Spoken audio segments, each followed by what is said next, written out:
இந்த மண்ணை வழங்கி இந்த மாபெரும்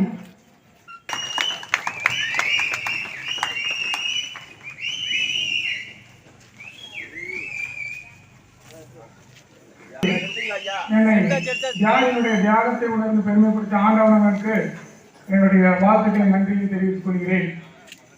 நான் இந்த கூட்டப்பொருளை மட்டும் எடுத்து பேசலாம் என்று விரும்புகிறேன். தம்பி நாராயணன் கூட எனக்கு அலைபேசியில் தான் அழைத்தார். ஏன் என்று என்னை சொல்லவில்லை, அண்ணனை அலைபேசியில் தான் அழைத்தேன் என்று. இருந்தாலும் அவருக்கு நான் ஞாபகப்படுத்துகிறேன். இந்த கூட்டப்பொருள் என்ன என்று கேட்கும்போது இமானுவேல் சேகரன் அவர்களுடைய நூற்றாண்டு விழாவும் பட்டியல் வெளியேற்றவும் இந்த அரசுக்கு நன்றி செலுத்தும் விதமாக இந்த விழாவை நடத்துவதாக கூறினார்கள். மிக மிக ஒரு சந்தோஷமான விஷயம். தமிழகத்திலேயே வெகு நாளுக்கு பிறகு இந்த 3 நிகழ்வை ஒருங்கே எடுத்துச் செல்கின்ற இந்த மண்ணிற்கும் பெருமை, அதை வழிநடத்துகின்ற நாராயணனுக்கும் பெருமை என்று நான் நம்புகிறேன். எனது தம்பி, உடன்பிறந்த தம்பிக்கு இங்க அருகில் இருக்கக்கூடிய புதுப்பட்டியில தான் நாங்கள் பொண்ணு எடுத்திருக்கோம். ஸோ இந்த மண்ணுக்கு சொந்தக்காரங்களாக நான் ஆகிவிடுகிறேன் என்பதை தெரிவித்துக் கொள்கிறேன். இந்த அரசு விழாவும் மணிமண்டபம் அவ்வளவு எளிதாக கிடைக்கவில்லை என்பதை இந்த இடத்தில் நான் ஞாபகப்படுத்துகிறேன், நினைவு கூறுகிறேன். இந்த அரசு விழாவுக்கும் இந்த மணிமண்டபத்திற்கும் எந்த கட்சியும் கொடி பிடிக்கவில்லை என்பதை நான் நினைவுபடுத்துகிறேன்.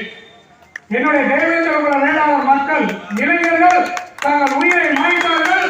அரசு விழாவும் மணிமண்டபம் என்பதை நான் பதிவு செய்கிறேன். இந்த மணிமண்டபத்திற்கும் இந்த அரசு விழாவுக்கும் எந்த ஒரு தனி கட்சியும் கொடி பிடித்து அதை வைத்து நீங்கள் கொண்டாட முடியாது. ஏன் என்று கேட்டால், அன்று நடந்த பரமக்குடியின் துப்பாக்கி சூடு நெஞ்சை நிமிர்த்தி நின்றான். நெஞ்சை நிமிர்த்தி நின்று அவன் என்ன செஞ்சான்? தன்னுடைய உயிரை மாய்த்து அந்த அரசு விழாவை மணிமண்டபத்தையும் அவன் பெற்று தந்தான். தமிழகத்தில் இருக்கிற ஒவ்வொரு தேவேந்திர வேளாளுடைய பங்கும் இருக்கு. இமானுவேல் சேகரன் தான் இறப்பதற்கு முன்பாக அவரை கொலை செய்து விடுவார்கள் என்று அறிந்து அவர் இறப்பதற்கு முன்பாக ஒரு வார்த்தை என்ன என்று கேட்டால், இந்த இமானுவேல் இறந்தால் ஒவ்வொரு சொத்து ரத்தமும் இமானுவேல் சேகரனாக உருவெடுப்பார்கள் என்பதை இந்த சமூகம் இப்ப ஆண்டு கொண்டிருக்கிறது. ஆகையால் இந்த அரசுக்கு நன்றி சொல்லக்கூடிய கடமையும் பொறுப்பும் அவசியம் இமானுவேல் சேகரனுடைய குடும்பத்திற்கு சாரும். நீங்கள் எதை பற்றி விமர்சனம் வைத்தால் நன்றி மறப்பது நன்றன்று, நன்றல் அண்டை மறப்பது நன்று. இதுதான் இந்த அரசு விழாவுக்கு நன்றி செலுத்தியாச்சு. அடுத்தபடியாக நம்முடைய பட்டியல் வெளியேற்றத்தை குறித்த பொதுக்கூட்டத்தில் நம்ம முக்கியமா பதிவு பண்ண வேண்டிய ஒரு விஷயம், சொல்லாத கருத்துக்களை மட்டும் நான் பதிவிடுகிறேன். ஆர்டிகல் 341 அதோட உட்பிரி 2 என்ன சொல்லுது அப்படின்னு கேட்டீங்கன்னா, ஒரு ஜாதியிலிருந்து இன்னொரு ஜாதிக்கு மாறிக்கலாம், ஒரு வேற பட்டியல் இடத்துக்கு போய்க்கலாம். உங்களுக்கு உதாரணமா சொல்லணும்னா, ராஜஸ்தான்ல இருக்கிற குஜார் இனம் எஸ்சி பட்டியலுக்கு மாற்றப்பட்டுள்ளது. இன்றும் இருக்கக்கூடிய ஊட்டியில இருக்கக்கூடிய படுகரினம் அவர்கள் பிசியில இருந்து எஸ்சிக்கு வருவதற்காக அவர்கள் என்ன செய்யறாங்க? தங்களுடைய நலன்களை நகர்ந்து கொண்டிருக்கிறார்கள். ஒடிசாவில் பட்டியல் இனத்திலிருந்து வெளியே வந்திருக்கிறார்கள். அப்படி இருக்கிற சமயத்துல 341 உட்பிரிவு 2 என்ன சொல்லுதுன்னா, ஒரு மனிதன் தன்னுடைய பட்டியலை விட்டு வெளியேறவும் அவன் பட்டியலில் சேருவதற்கு உரிமை உண்டு என்று அந்த சட்டப்பிரிவு சொல்லுது. இது யாரால் செய்ய முடியும் என்பதை நாம் இந்த இடத்திலே கண்டிப்பாக இந்த பட்டியல் வெளியேற்றத்திற்கான செயலை முதலில் இந்த நம்முடைய அரசாங்கம், தமிழ்நாடு அரசாங்கம் பரிந்துரை செய்வதும் முழுவதும் இந்த பட்டியல் வெளியேற்றத்திற்கான முழு அதிகாரம் நாடாளுமன்றத்திற்கு தான் உண்டு. இந்த இரு அரசாங்கம் சேர்ந்துதான் பட்டியல் வெளியேற்றத்திற்கான முன்னெடுப்புகளை எடுக்க வேண்டும். நீங்கள் பட்டியலில் இருந்து வெளியேற வேண்டும் என்றால் தேவேந்திர குல வேளாளர்கள் எல்லாம் ஒருங்கிணைந்து தேவேந்திர குல வேளாளர் சங்கங்கள் என்று உங்கள் ஊர்களில் கட்டமைக்க வேண்டும். நான் ஒன்று கேட்கிறேன், இங்க வந்திருக்கிறவர்களுக்கு, உங்களுடைய கிராமங்களில் தேவேந்திர குல வேளாளர் சங்கங்கள் என்று எங்களுடைய ஊரில் உள்ளது, நாங்கள் பெயர் பிள்ளை வைத்திருக்க கையை தூட்டுகள், அவர்களை பாராட்டுகிறேன். நன்றி. இவ்வளவு கூட்டத்தில் அண்ணன் ஒருத்தர் மட்டும் தான் இருக்கான். அப்ப அந்த சங்கங்களை உடைத்தது யார்? சங்கங்களை உடைத்தது யார் என்று கேட்டால் இருக்கக்கூடிய கட்சிகள்.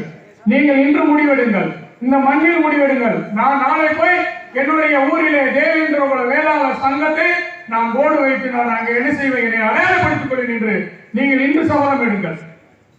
கிட்டத்தட்ட எனக்கு ஒரு 40 வருடங்களுக்கு முன்னாடி எங்கு சென்றாலும் தேவேந்திர வேளாளர் சங்கங்கள் என்று இருக்கும். நான் இந்த இடத்தில் இன்னொரு பதிவு பண்ணுகிறேன். நீங்கள் எந்த கட்சியினாலும் பயணிங்க, அதை பத்தி கவலையே கிடையாது. அது உங்களுடைய விருப்பம், உங்களுடைய ஜனநாயக கடமை. ஆனால் அங்கேயும் போய் நீங்க SC/ST அணி தலைவரா இருக்காதீங்க.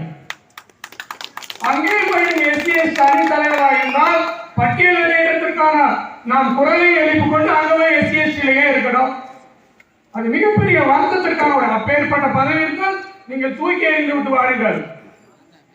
ஏன் என்று கேட்டால், நாம் பட்டியல் வெளியேற்றத்திற்கான விடுதலைக்கான நம்ம இயக்கத்தை நடத்தி கொண்டிருப்பது மீண்டும் மீண்டும் ஒரு பதவிக்காக போய் நீங்கள் அடைபட்டு விடாதீர்கள். அதாவது ஏன் நம்ம SC பட்டியலில் சேர்க்கப்பட்டோம் என்று கூறினால், 1860 இருந்து 1910 வரைக்கும் தான் இந்த சுதந்திர போராட்டம் பயங்கரமா நடக்குது. இந்தியாவில் சுதந்திர போராட்டம் நடக்குது. இந்த சுதந்திர போராட்டத்தில் யாரெல்லாம் ஆங்கிலேயருக்கு வரி கொடுப்பேன்னு சொன்னாலும் அவங்கள பாளையக்காரன் ஜமீன்தார். யாரெல்லாம் வரி கொடுப்பேன் அப்படின்னு சொல்லி அவனுடைய பாத பூஜை பண்ணவனும் ஜமீன்தார்.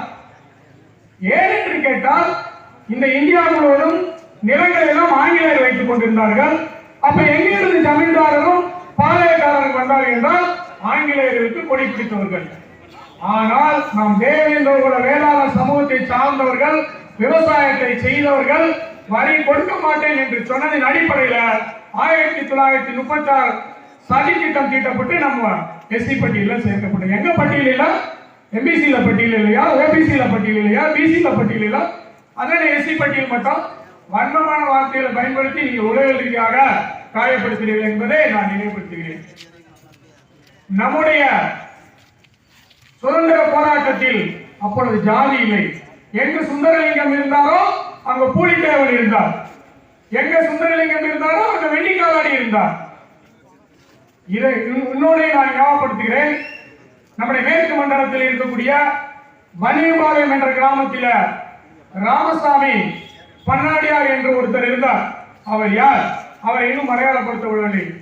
அவர் கிட்டத்தட்ட 1800களில் வரிகொடா இயக்கம், ஆங்கிலருக்கு நான் வரி கொடுக்க மாட்டேன் என்று திப்பு சுல்தானுடைய அந்த அமைச்சரவையில் இருந்தவர் சேலம் வரைக்கும் தன்னுடைய வரிகொடா இயக்கத்தை நடத்தியவர் என்பதை நான் கூறிக்கொள்கிறேன்.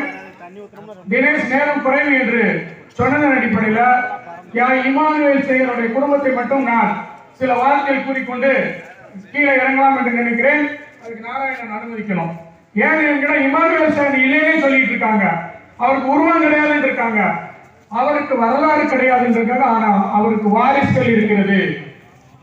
இமானுவேல் சேகருக்கு வாரிசுகள் இருக்கிறது.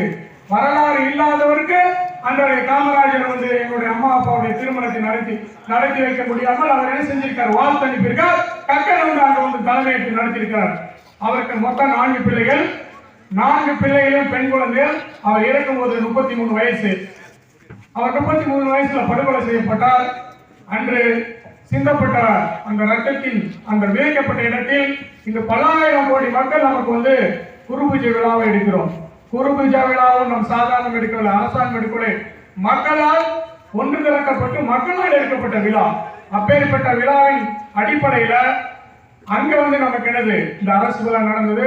4 பெண் குழந்தைகளும் இந்த சமூகத்தினால் கைவிடப்பட்டு மிகவும் கஷ்டப்பட்டு தான் வந்தாங்க. எங்க அம்மா சொல்லியிருக்காங்க, நாங்க 4 நாளைக்கு ஒரு தடவை பள்ளிக்கூடத்துக்கு போவோம். ஏன்னு கேட்டீங்கன்னா ஒரே ஒரு யூனிஃபார்ம்.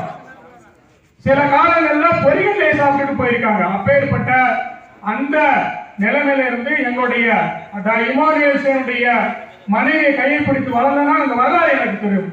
ஆகையால் அவருக்கு 4 பெண் குழந்தைகள், மிகப்பெரிய வரலாறு உள்ளது இமானுவேல் சேகருக்கு என்பதை நான் பதிவு செய்கிறேன். மீண்டும் நான் நாகரிகம் கருது இன்னொரு சந்தர்ப்பங்கள்ல இல்ல உள் கூட்டரங்கில் எனக்கு பேச வாய்ப்பு கொடுத்தால் இன்னும் விரிவாக இந்த பட்டியல் வெளியேற்றத்தையும் இமானுவேல் சேகருடைய குடும்பத்தின் வரலாறையும் பேசுகிறேன் என்று கூறி வாய்ப்பளித்தார். அனைவருக்கும் நன்றி கூறி விடைபெறுகிறேன். நன்றி, வணக்கம்.